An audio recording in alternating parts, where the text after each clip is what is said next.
I'll admit it, I love cheese. So when Patty from the Test Kitchen weaved it into this recipe, you bet I was intrigued. Recently, she came up with these crispy cheddar bites that I am hooked on. If you got a minute, I'd love to show you how easy they are.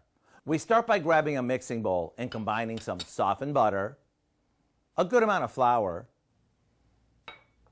some crispy rice cereal, a bunch of shredded cheddar cheese,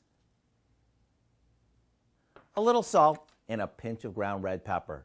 Now, with a wooden spoon, we mix it together until it forms a soft dough.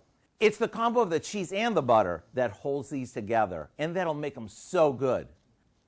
Now, we roll these into balls, so they're about the size of golf balls, and place them on a couple of baking sheets.